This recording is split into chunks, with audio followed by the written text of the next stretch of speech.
Hello, today we're going to talk about fertilizer requirements in onions, and what I have in my hand is a bag of Dixondale Farms 10-20-10 onion special blend fertilizer. This is the same blend that we use on our onions to grow here in South Texas.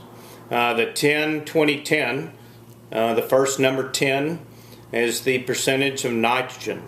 The second number, which is 20, is the percentage of phosphorus, and the third number 10 is the percentage of potassium. Also included is several micronutrients that are essential for onion development, but in really small amounts is all they're required. Most soils don't have these micronutrients, so we add them to our fertilizer to make them available to the plant.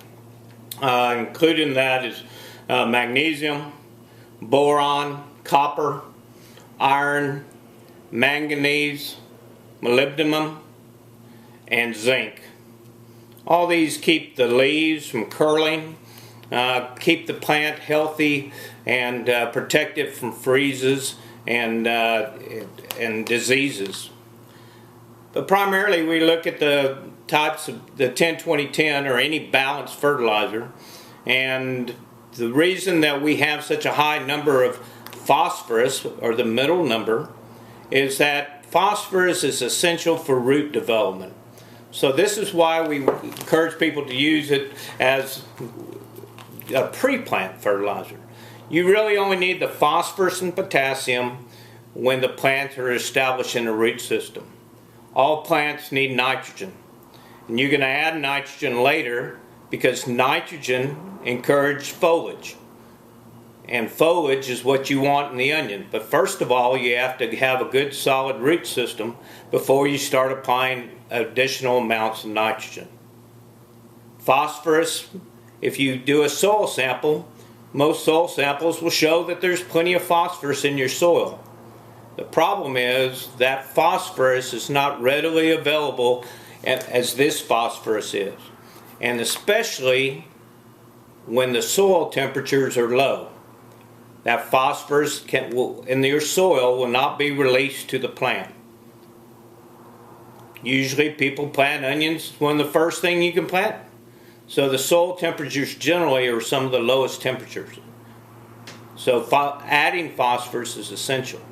Potash is another essential element for root development, but what we have found through the years is that it protects the plant from freeze damage. We cleared lots of land and made new farms, moving to new land down in South Texas for many years. And what we found one year, and when a freeze came through and it almost wiped out all the onion plants we had growing, they ended up, certain pieces of ground, the onions did fine. And what we found was that that was where we burned the mesquite brush, and that soil samples right there had excessive amounts of potassium. So ever since then we've been applying potassium, the K or NPK, in large amounts as a pre-plant to protect our onion plants from freeze damage. Just recently we've experienced that, and I do believe that that's the reason why we still have a crop. Plants look fine. All these things, so the NPK is essential. Apply the fertilizer, okay, and I'll be demonstrating that in another video, down the center of the bed, and a half a cup per 10 linear feet. Thank you.